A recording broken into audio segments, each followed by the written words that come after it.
Assalamualaikum warahmatullahi wabarakatuh. Alhamdulillah wa syukrulillah wassalatu wassalamu ala rasulillah ibni abdillah. Amsayna wa amsal mulku lillah walhamdulillah. La ilaha illallah wahdahu la syarikalah, lahul mulku wa lahul hamdu wa ala kulli syai'in qadir. Amsayna ala fitratil islam wa ala kalimatil ikhlas wa ala dini nabiyina Muhammadin sallallahu alaihi wasallam wa ala millati abina Ibrahima hanifa muslima wa ma kana minal musyrikin. Amma ba'du. Yang saya hormati segenap takmir dan seluruh jamaah Masjid Al-Jannah rahimakumullah. Gimana kabarnya Bapak Ibu sekalian? Mudah-mudahan diberikan sehat walafiat, umur yang panjang, rezeki yang halalan thayyibah, keluarga yang sakinah mawaddah warahmah, anak dan keturunan yang soleh dan solihah, dan selamat dunia serta akhirat.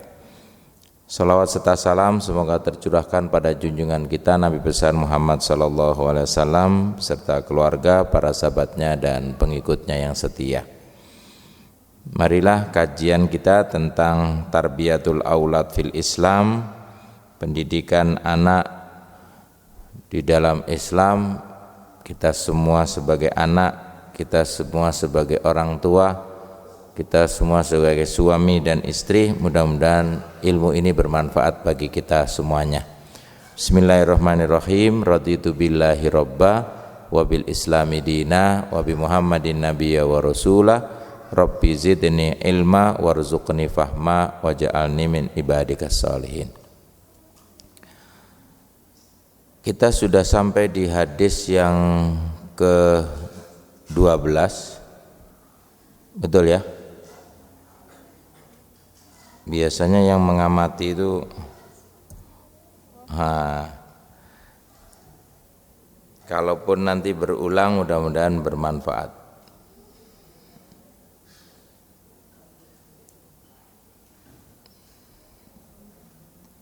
Ini sudah ya,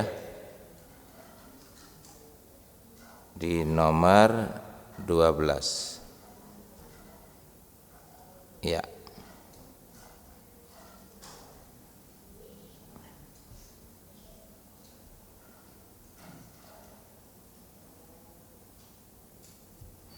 Bapak Ibu sekalian, hadis ke-12 menurut catatan saya, yaitu senang mengucapkan salam kepada anak kecil dan membangkitkan kepercayaan diri mereka. Kita baca basmalah bersama-sama. Bismillahirrahmanirrahim. Saya baca, Bapak Ibu tirukan ya. An Anasi ibni Malik radhiyallahu anhu anna Rasulullah sallallahu alaihi wasallam marra ala ghilman fasallama alaihim. Hadis ini walaupun pendek tetapi perawinya sangat kuat, bisa dipercaya, yaitu rawahul Bukhari, dalam riwayat Bukhari nomor 6247, dan di riwayat Muslim riwayatnya nomor 2168. Sementara kita masih hadis ke-12. Kira-kira selesainya kapan tuh? Ya pokoknya sehari sebelum kiamat lah. Dalam hadis yang lain marra ala sibyan. Kalau ghilman itu anak kecil usianya antara balita sampai baligh, tapi kalau sibyan itu bayi dalam gendongan. Nah, apa terjemahan dari hadis ini? Pertama adalah dari Anas bin Malik radhiyallahu anhu menceritakan bahwa Rasulullah Shallallahu Alaihi Wasallam biasa melewati anak-anak dan mengucapkan salam kepada mereka. Ini menarik bagi kita Bapak Ibu. Ternyata Nabi walaupun dalam kapasitas orang yang paling mulia dan statusnya tinggi, apalagi Rasul yang terbaik di antara 25 Rasul, itu ternyata Nabi itu masih memberikan porsi kepada anak-anak dengan memberikan perhatian pada mereka, yaitu 5S. Kalau istilahnya sekarang tuh di SD, SMP, SMA itu 5S ya. Betul ya Prof, masih ingat tuh? Pertama, senyum dulu ya. Senyum dulu apa sapa dulu ya? Senyum ya. Habis senyum, salam, terus sapa. Lalu S-nya? Kalau tidak salah sopan santun terakhirnya tuh. Sopan santun ya. Jadi itu menjadi amalan sekarang itu untuk guru, untuk murid gitu ya. Dan itu sekarang mungkin di perguruan tinggi tidak seperti itu ya Prof ya, agak luntur lah itu ya. Jadi senyum dulu itu penting supaya kita memberikan sesuatu yang sentuhan body language namanya, itu wajah yang menyenangkan. Kata Nabi, orang tuh salah satunya daya tarik itu adalah tasurrun nadhirin, menyenangkan hati orang yang melihat. Kalau kita sudah smile, sudah senyum, itu artinya memberikan energi positif bagi diri kita dan orang lain. Asal nggak senyum-senyum sendirian ya, nanti dikira obatnya habis. Senyum itu pertama kali memang memberikan respon yang baik bagi orang di sekelilingnya. Baru kemudian salam kalau kita ya. Kalau orang Malang ini salam apa itu? Salam satu jiwa. Waduh. Ada salam apa lagi itu? Jadi tergantung pada komunitasnya masing-masing lah. Kalau anak geng motor salam apa itu? Salam satu jalur. Waduh. Kalau anak IT salam apa dia? Salam alam apa dunia maya gitu ya. Pokoknya salamnya sendiri-sendiri lah ya pokoknya. Intinya itu kita bagaimana memberikan sapaan pada orang. Dan ternyata Nabi itu kalau kita pikir-pikir kok masih sempat-sempatnya ya menyapa anak kecil ya. Kalau kita kan selalu menghitung benefit, apa kira-kira untungnya itu nyapa anak kecil ya. Padahal begitu kita memberikan sapaan pada anak itu, walaupun anak itu enggak menyaut atau anak itu enggak menjawab, paling tidak kita sudah memberikan stimulus pada dia. Ini loh teladan, kita memberikan contoh bahwa memberikan atensi kepada anak-anak kita, memberikan awareness, memberikan bagaimana kesadaran bahwa ada orang lain di sekitar kita. Nah sekarang suami istri aja WA-an, pada deket tuh. Nanti kemana? Ngejawab mbak bojone, ya nanti ke pasar. Padahal yang iso ngomong saja nih. Jadi WA-an. Nah itu kadang-kadang kesadaran kita menjadi berkurang. Padahal ini adalah prinsipnya di komunikasi nih. Kalau di Fakultas Ilmu Komunikasi ini dibahas nih. Ada namanya prinsip-prinsip dalam Al-Quran itu namanya qaulan tsaqila. Apa itu tsaqila? Berbobot. Pembicaraan kadang kita perlu berbobot. Kalau pembicaraan berbobot itu biasanya bicara dengan siapa? Kalau kita ngomong yang berbobot kita ngomong sama siapa? Ya kayak forum-forum yang penting, kayak Bapak Presiden pidato di depan apa kemarin? PBB ya. Soalnya yang dihadapin ini kan kepala-kepala negara semua. Sekian negara mewakili semuanya. Nah itu berbobot. Butuh sesuatu yang memang penting, substansi. Tuh. Kadang-kadang kalau sama anak-anak ini kan nggak iso ngomong berbobot itu. Ngomongnya itu sambil guyon-guyon gitu ya. Ada namanya qaulan ma'rufa. Kalau qaulan ma'rufa itu bicaranya dalam konteks kepada orang tua, ngomongnya yang baik-baik, termasuk kepada guru. Kemarin kasusnya udah selesai belum? Yang guru sama murid tuh. Ya mudah-mudahan cepat selesai ya. Sekarang ini banyak masalah-masalah yang kecil menjadi besar karena viral. Nah, padahal bisa diselesaikan dengan komunikasi. Qaulan layyina, yaitu bicaranya lemah lembut. Nabi Musa kalau sama Fir'aun, kita sama pejabat tinggi ngomongnya yang lemah lembut. Itu teknik-teknik dan prinsip-prinsip. Seperti Nabi tadi contohkan, oh ternyata kalau Nabi dalam posisi kapasitas seperti itu bicara dengan anak-anak, Nabi bicara itu sambil berjalan melewati mereka, Nabi mengucapkan salam. Berarti Nabi memberikan porsi dan proporsi kepada anak-anak. Oh anak-anak itu juga butuh salam, butuh disapa.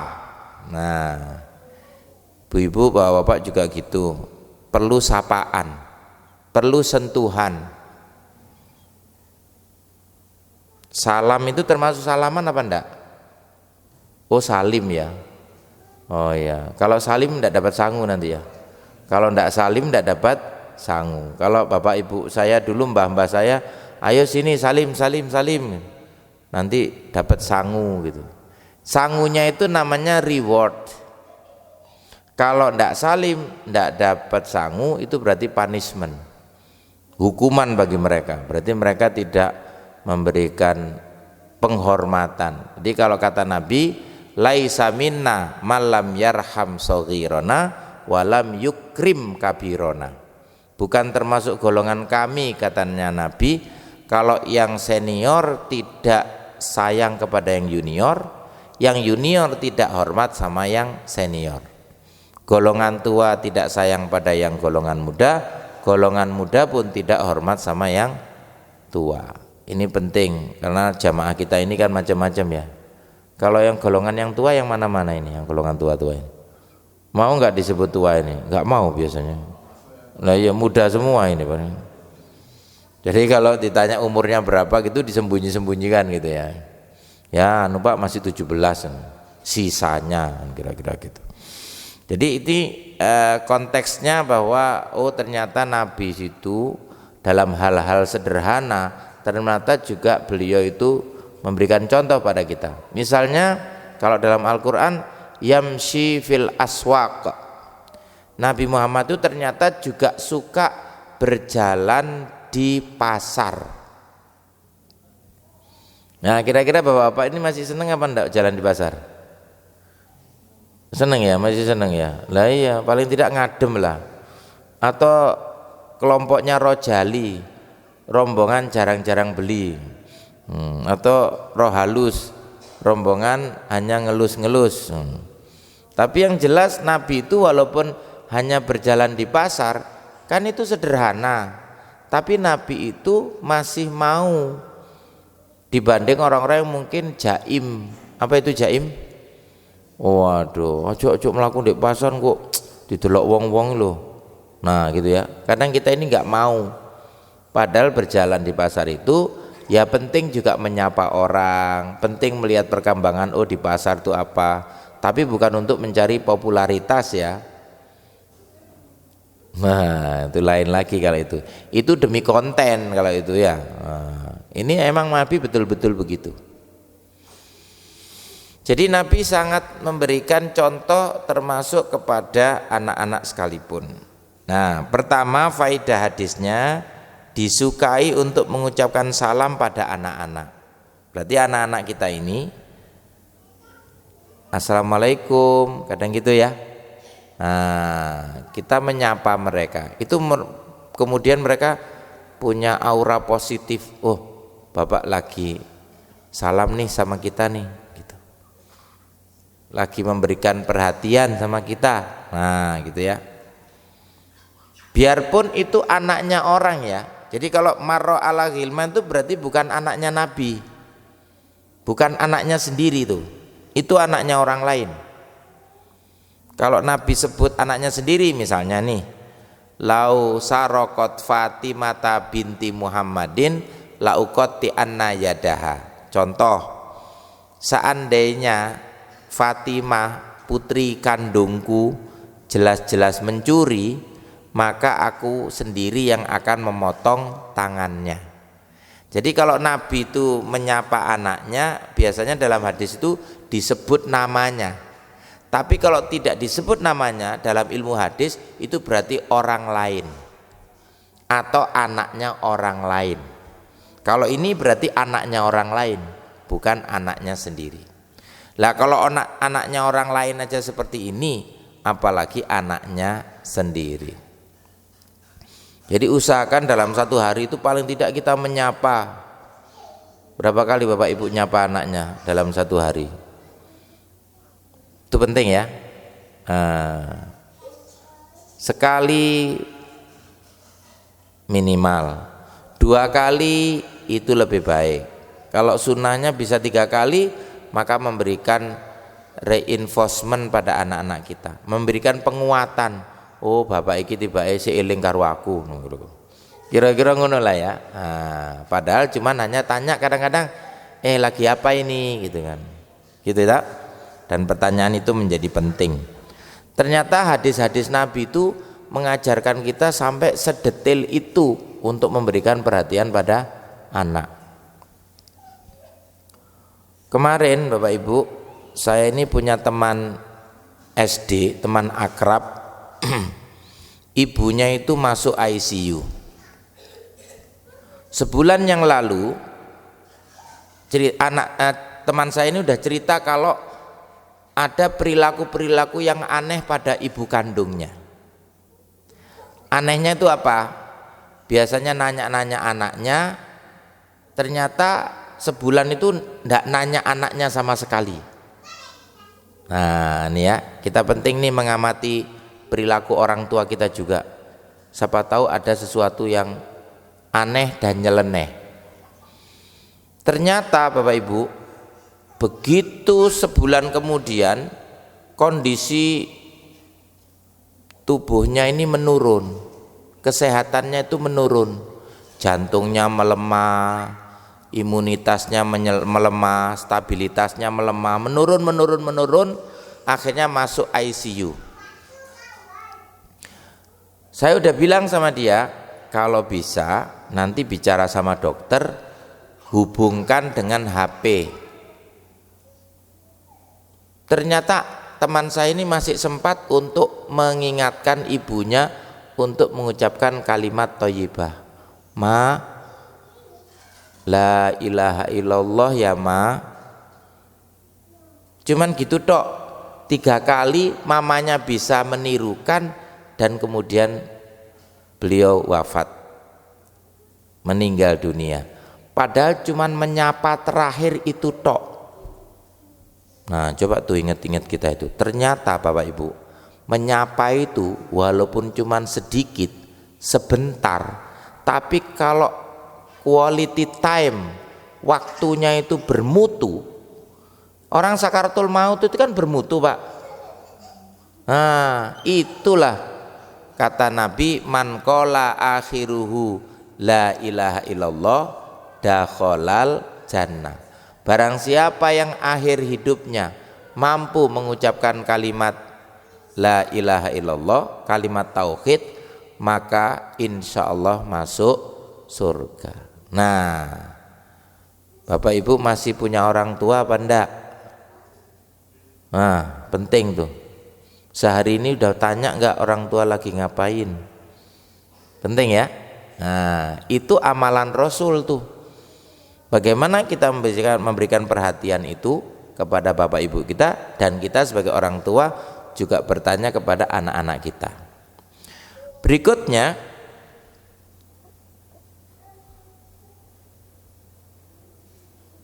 faedah hadis yang kedua adalah memberi salam kepada anak-anak mengandung pemuliaan dan penghormatan. Ternyata salam itu ada unsur kemuliaan Bapak Ibu. Makanya salam itu tidak boleh dipakai mainan. Mungkin kalau pejabat-pejabat tinggi karena salamnya Pancasila ya, macam-macam ya. Apa Pak biasanya Pak? Salam kebajikan itu kan. Ada salam apa meneh? Ada panggil-panggilnya barang itu loh Bang. Ya wis iku lah pokoknya. Nah karena memang 6 agama ya, jadi 6 umat beragama itu disebut semua. Karena dia posisinya pejabat, yaitu anggap sajalah sama dengan selamat malam, selamat siang, selamat pagi. Tapi kalau unsur tauhidnya, emang kita sesungguhnya tidak boleh tuh mendoakan orang lain yang di luar pemeluk agama kita. Dulu waktu Alam Syah Ratu Perwira Negara pernah kemudian diingatkan oleh Profesor Hamka ketika dia mengucapkan santi kepada pemeluk agama Hindu ketika di Bali. Apa pertimbangannya Profesor Hamka waktu itu? Dulu Nabi itu Muhammad SAW pada saat Abu Thalib itu mau meninggal, itu kan dikerumuni oleh tokoh-tokoh Quraisy semua itu. Abu Jahal, Abu Lahab, Abu Sofyan dan Abu Gosok yang lain itu loh Pak. Itu memberikan tekanan kepada Abu Thalib under pressure untuk tidak mengucapkan kalimat Tuhannya. Jadi dia melotot waktu itu seolah-olah mengatakan, Abu Thalib, jangan kau lupa dengan Tuhan nenek moyangmu, yaitu Lata, Uzza, Manat dan Hubal.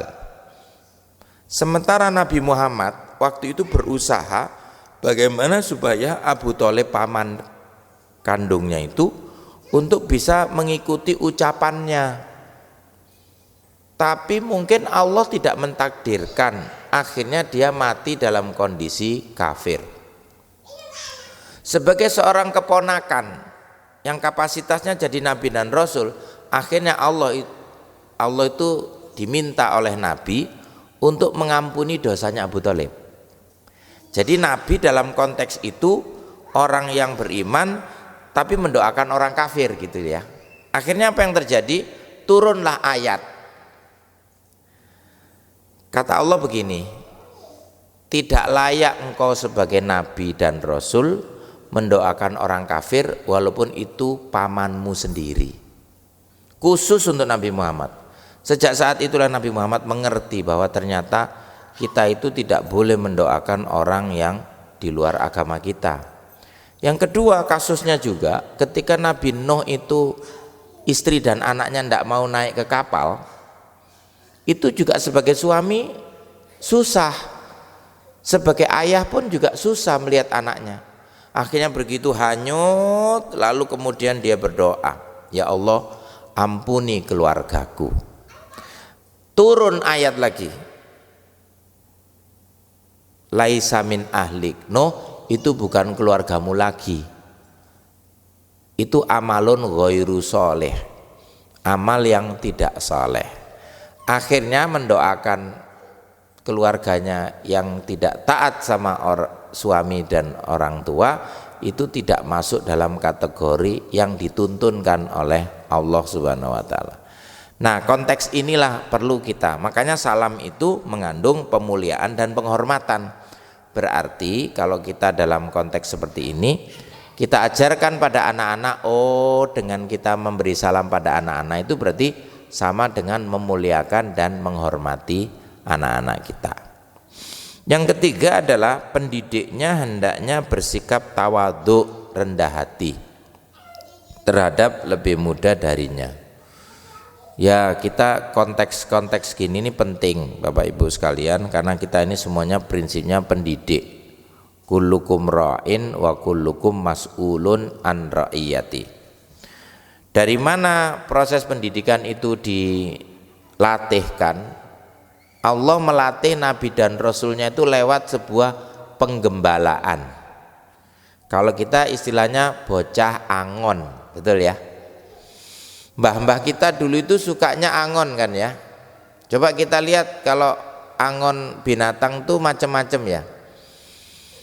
Kalau angon wedhus itu biasanya orangnya di depan atau di belakang?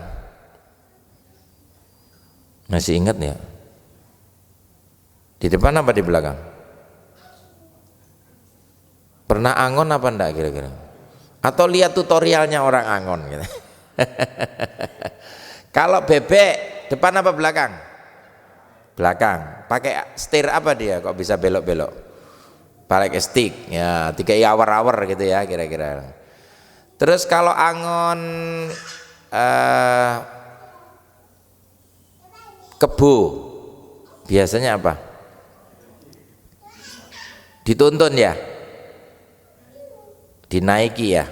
Nah, ternyata perilaku angon terhadap binatang itu udah beda-beda posisinya ya. Kadang kita di sampingnya, kadang kita di depannya, kadang kita di belakangnya. Betul ya? Melihat dari karakter binatangnya masing-masing. Nah, Nabi dan Rasul itu rata-rata dulu itu penggembala kambing. Coba perhatikan dari nabi-nabi dan Rasul tuh. Nabi Ibrahim juga gitu. Nabi Isa juga sama. Malah Nabi Sulaiman itu seluruh pasukannya antara lain salah satu unsurnya adalah binatang. Berarti dia bisa memimpin semua jenis binatang. Kira-kira seperti Tarsan gitulah ya. Kalau Tarsan itu kan satu rimba itu bagaimana dia tahulah caranya manggil gajah tuh gimana, caranya manggil singa gimana gitu ya. Kalau istilah sekarang itu apa? Pawang ya Pak ya. Nah, bagaimana pawang itu dalam konteks itu mampu menundukkan makhluk yang ada dalam penggembalaannya. Nah, kita itu juga begitu prinsipnya. Orang tua itu menggembala anak-anaknya. Bagaimana menggembala anak-anak kita ini supaya nanti menjadi anak-anak yang soleh dan solehah. Itu maksudnya. Jadi kerendahan hati itu penting. Maka Nabi itu kalau sama binatang sayangnya luar biasa. Sampai ada itu yang cerita tentang Abu Hurairah. Bapak Ibu kalau misalnya ada riwayat Abu Hurairah, kalau tadi kan riwayatnya Anas bin Malik ya. Ada An Abi Hurairah itu berarti Abdurrahman, aslinya namanya begitu. Dulu dia itu sama ibunya minta izin, ya, Ibu aku mau menemui Nabi di Medina. Oh gitu, kau jalan kaki? Iya Ibu. Ya udah aku beri restu. Nanti kalau ada apa-apa kabari Ibu ya gitu. Jadi dia itu rela berjalan kaki dari Mekah ke Medina. Kira-kira berapa kilo tuh kalau Mekah Madinah? 500-an ya. Nah, nanti dicek di map lah. Itu jalan kaki ya. Bukan naik onta atau kuda ya. Apalagi sekarang naik kereta api Wus. Betul ya, kereta api Wus ya. Cepet sudah. Itu Wus yang sudah lunas ya. Ya itu Wus yang sudah lunas. Karena ada yang belum misalnya. Jadi kalau belum lunas itu rasanya ada apanya gitu, suara yang lain itu selain Wus itu. Nah, ketika sampai di sana itu Bapak Ibu, apa kesukaannya dari Abu Hurairah itu yang terkenal? Dia itu suka kalau ada kucing yang keleleran gitu, yang kucing-kucing yang enggak dirumat sama orang, itu dia ambil. Terus dia itu punya jubah kayak seperti ini, terus dimasukkan dalam kantongnya. Nah, jadi kucing yang kecil tadi itu merasa hangat. Nanti ketemu lagi di jalan, ambil lagi, taruh sebelah kanan, taruh sebelah kiri. Akhirnya di sini itu banyak. Nah, waktu itu karena mau ketemu Nabi, disembunyikan sama dia. Jadi kalau ada kepalanya keluar gitu, didelesepno meneh, didelesepno meneh tuh. Nah, pada pas saat ketemu sama Nabi, Assalamualaikum ya Rasulullah, ternyata kucingnya tuh keluar dari sini. Nah, dari sela-sela jubahnya itu. Nabi Muhammad itu pun tersenyum. Sejak saat itulah kemudian beliau dikatakan julukannya Abu Hurairah. Artinya orang yang sayang dengan kucing yang kecil dan dia tidak dipelihara oleh orang. Kucing liar gitulah kira-kira. Jadi Nabi memberikan respek kepada sahabatnya yang sayang sama binatang. Ada sampai diceritakan salah satu nanti yang masuk surga itu adalah karena seekor kucing memberi makan dia yang mestinya dia itu mati kelaparan. Ada juga seorang pelacur yang diceritakan memberikan minum seekor anjing. Jadi hal-hal perhatian itu ternyata detail di dalam Islam tuh. Makanya Bapak Ibu nanti kalau kepingin masuk surga cari kucing ya, pulang ya. Ya apa carane wis pokoknya. Berarti amalan-amalan yang kira-kira sederhana tapi memberikan atensi, memberikan perhatian. Berarti dia kan punya perhatian sama seekor kucing tadi. Jadi perhatiannya itu yang penting. Berikutnya, menyebarkan salam itu mengandung sikap saling menyayangi antar individu masyarakat. Jadi ini ada, terakhir ini ada sesuatu yang viral, yaitu pertengkaran antar tetangga. Nah gitu ya, biar jadi pelajaran di Orchid ini. Nggak ada ya kira-kira yang bertengkar ya.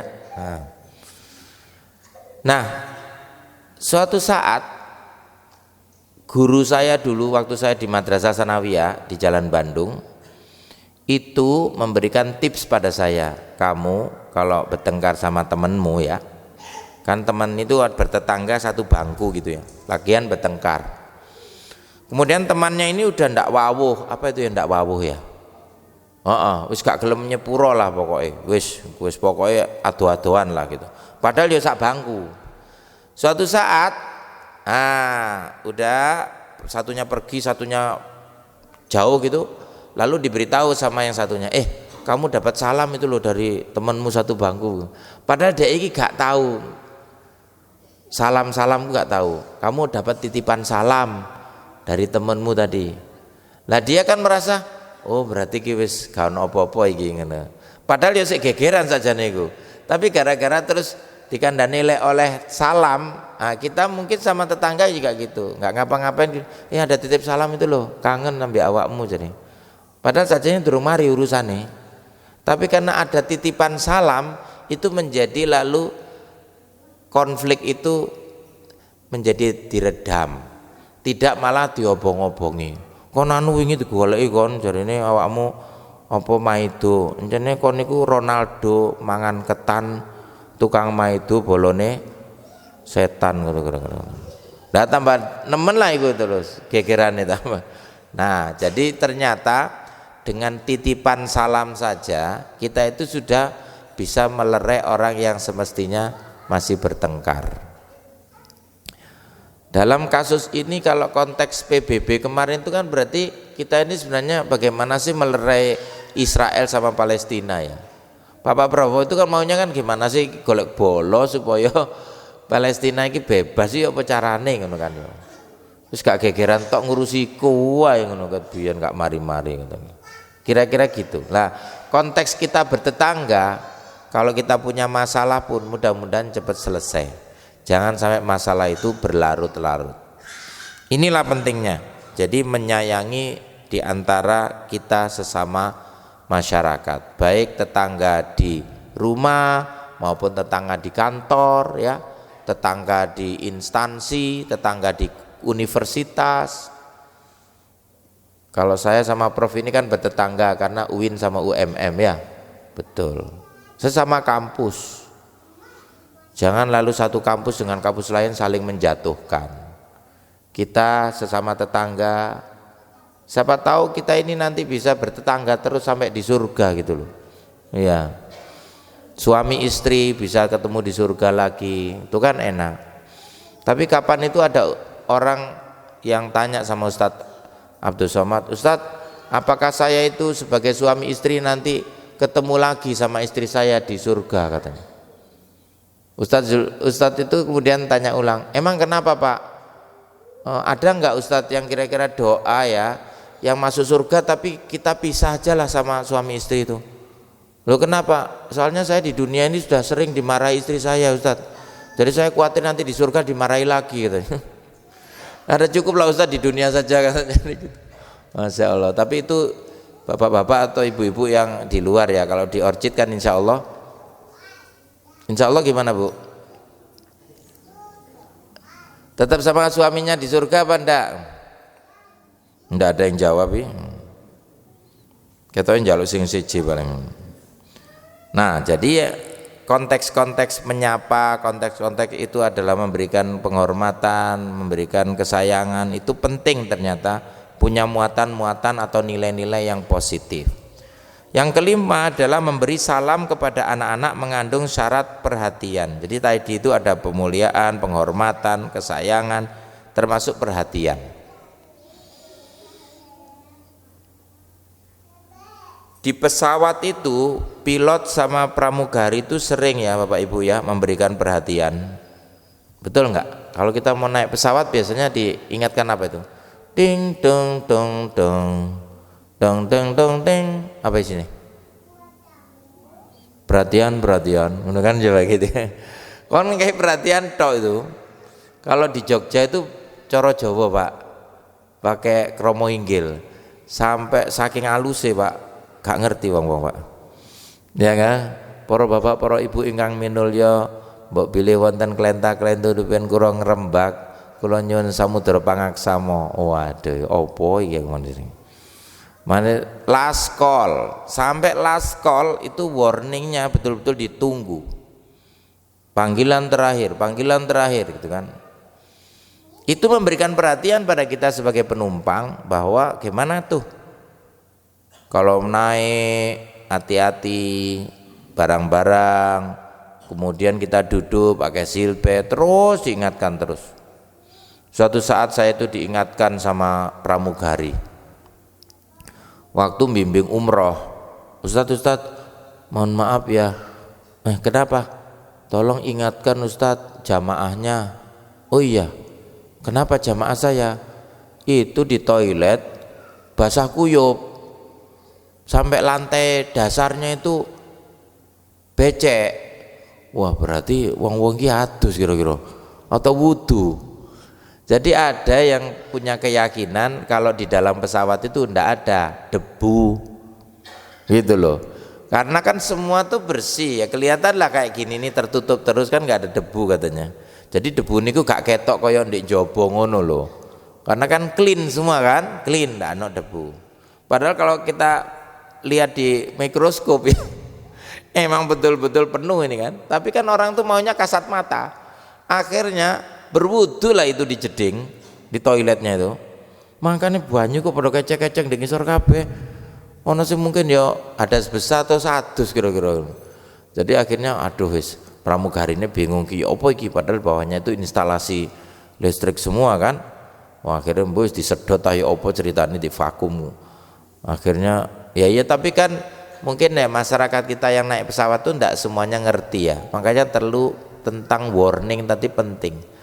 Perhatian itu penting ternyata, sampai pada penumpang pun yang mungkin kadang-kadang lupa itu ya perlu diingatkan.